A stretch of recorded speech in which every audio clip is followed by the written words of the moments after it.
Olá pessoal, a gente está aqui em mais um episódio da Quinta com Bianchini. Nós estamos na segunda temporada e esse é o segundo episódio.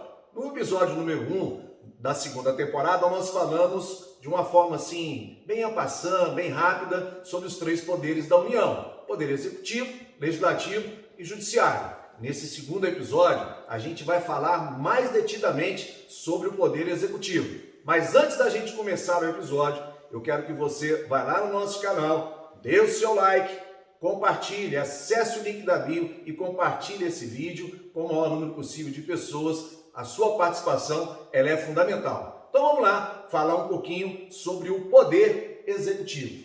Esse Poder Executivo que, para exercer a sua função, ele conta com os seus próprios poderes, né? Podemos dizer assim, por exemplo, o poder hierárquico, que vai estabelecer uma relação de subordinação entre o seu quadro de pessoal. Não é? Nós temos o poder disciplinar, que é a capacidade de aplicar sanções administrativas sobre o seu pessoal. Ou seja, quem é superior, detém um cargo acima do outro, se aquele lá cometeu um ato infracional, ele pode ser punido pelo seu superior, justamente por causa do poder disciplinar.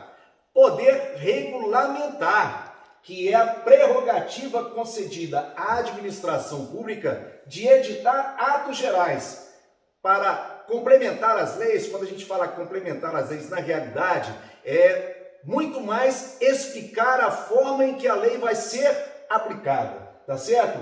E possibilitar a sua efetiva aplicação. E o poder de polícia, que é a faculdade de que dispõe a administração pública para condicionar e restringir o uso e gozo de bens, atividades e assim por aí vai. Olha só, vou dar um exemplo de poder de polícia, que o poder de polícia, inclusive, tem atributos. Um deles é a discricionariedade. Vou dar um exemplinho aqui prático para vocês. Vamos supor que um policial está lá nas ruas fazendo o seu patrulhamento e, de repente, o trânsito começa a ficar muito intenso em determinada área, ou uma pessoa está pedindo prioridade porque tem que fazer um socorro de alguém. O policial tem a discricionariedade de chegar naquele semáforo, mesmo ele estando aberto para os condutores, ele determinar que aqueles condutores para os quais o sinal está aberto, ele pare, para que o policial então possa permitir que aquela outra pessoa ela possa prestar o socorro que ela deveria prestar. Isso é um ato discricionário do policial, por exemplo, que estava ali naquela hora. Então esse é um exemplo dado para vocês. O Poder Executivo ainda atua sobre a observância de uma série de princípios constitucionais, né? E esses princípios têm que ser observados em todos os atos dos administradores públicos. O primeiro princípio que nós vamos falar é o princípio da legalidade, que indica a supremacia da lei, né? O administrador público só pode fazer, gente, aquilo que está previsto em lei. Ele não pode praticar nenhum ato se não houver prévia disposição legal sobre aquilo.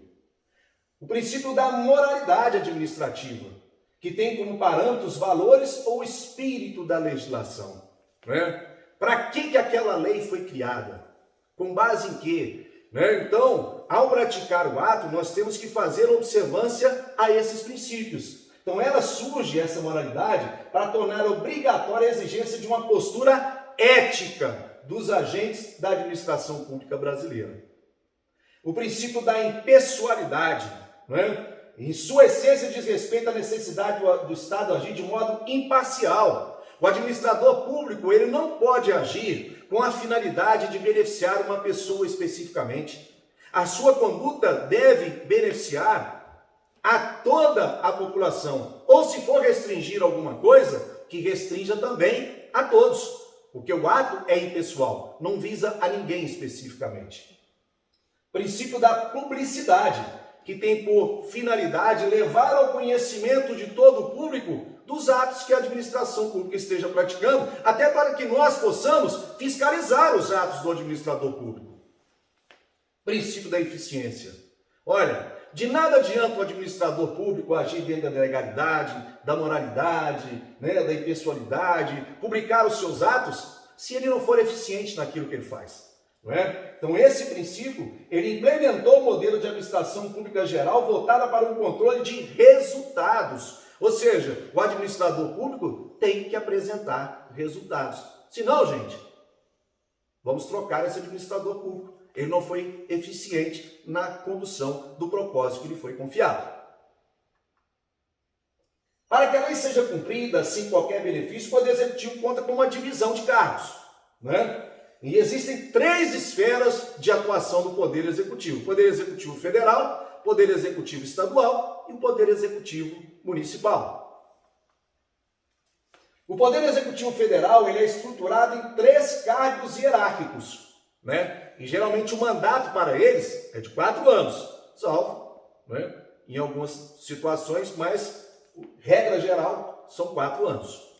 Então você tem o presidente da República, o vice-presidente da República, que é eleito junto com o presidente, e você tem os ministros que são escolhidos pelo presidente da República. O presidente tem o dever de ser o representante do país no exterior. Então, o presidente é aquele que nos representa perante a ONU, nos representa perante a comunidade europeia, nos representa perante o governo americano. É esse o papel do presidente, nos representar, de comandar as Forças Armadas em momento de guerra ou de paz. O presidente é o comandante, o chefe supremo das Forças Armadas. Promover e lutar pelo bem da nação em seus mais variados aspectos, não é? Sustentar a integridade e a independência do país. Compor o quadro de ministros. Gente, quem vai compor o seu quadro de ministros é o presidente, ele que vai escolher os seus assessores diretos. Então ele vai escolher o ministro da Educação, o ministro da Economia, né? E assim por diante. Nomear o Procurador-Geral da República, o presidente e os diretores do Banco Central, os ministros do STF e também dos tribunais superiores. Olha só a prerrogativa do presidente. Quem nomeia o ministro do STF é o presidente da República. Nós já até criticamos esse modelo aqui. Achamos que deve partir por uma indicação do CNJ, com os ministros da Suprema Corte, dos tribunais superiores, desembargadores do Estado, desembargadores federais. Ou seja, nós já demos a nossa opinião sobre isso. Mas enquanto não mudarmos essa lei, quem indica o ministro do STF é o presidente da República. Vice-presidente. É ele que assume a presidência em caso de impedimento do presidente, né? Então, em caso de viagem, de doença ou morte, o vice é aquele que ocupa o cargo de presidente da República. Enquanto estiver ocupando esse cargo, tem as mesmas atribuições do presidente. Ministros são os gestores de determinadas áreas. Então, cada um se ocupa diretamente de cuidar do seu problema. Então, nós temos o ministro da Saúde, que está cuidando da pandemia. Nós temos o ministro da Infraestrutura, que está cuidando aí da questão logística no Brasil. Tem que abrir mais estradas, tem que abrir os portos, tá certo? Tem que fazer que dê condições para que nós possamos escoar a nossa produção. Isso é uma atribuição do ministro, né, por exemplo, da Infraestrutura. O ministro da Saúde, Queiroga, está lá, né, com a incumbência de vacinar mais rapidamente o povo brasileiro para nós possamos sair dessa pandemia e retomar aí o processo de economia. E assim vai por diante, ministro da Educação e temos tantos outros ministérios nesse nosso governo. Agora vamos falar sobre o Poder Executivo Estadual, em que o governador do estado é o chefe desse cargo, ficando responsável pelos processos administrativos e conta com o auxílio do vice-governador e dos secretários de estado. Atribuições do Poder Executivo Estadual. Prestar contas. Prestar contas perante quem? Ao Tribunal de Contas do Estado. Vetar e promulgar leis que são aprovadas na Assembleia Legislativa, que podem ser vetadas ou podem ser aprovadas pelo governador do Estado. Nomear secretários de Estado. Propor a criação e recolher impostos, né? Um deputado não pode ter um projeto de lei de sua iniciativa para propor impostos. Essa proposição tem que vir por parte do governo, né? E é a incumbência aí do Poder Executivo Estadual. Poder Executivo Municipal. esse está nas mãos do prefeito, do vice-prefeito e das secretarias municipais. Entre as atribuições do prefeito estão a gestão e o funcionamento do município. É ele que vai determinar a maneira de funcionar o município, né? Criar e arrecadar impostos municipais, administrar os assuntos que competem ao município nas áreas de educação, de transporte, de saúde, apresentar projetos de leis municipais e prestar contas do município para a Câmara de Vereadores. Tá certo? Embora os prefeitos também tenham que prestar suas contas ao Tribunal de Contas do Estado. Ok? Então, essa foi a nossa sessão de hoje, o nosso episódio de hoje, onde nós falamos um pouquinho sobre o poder, um pouco mais detalhado sobre o poder executivo.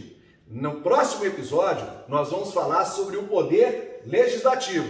Mas não se esqueçam, gente, vá lá no nosso canal, acesse lá o canal, dê o seu like, compartilhe o nosso vídeo, porque a sua participação é fundamental. Até a próxima!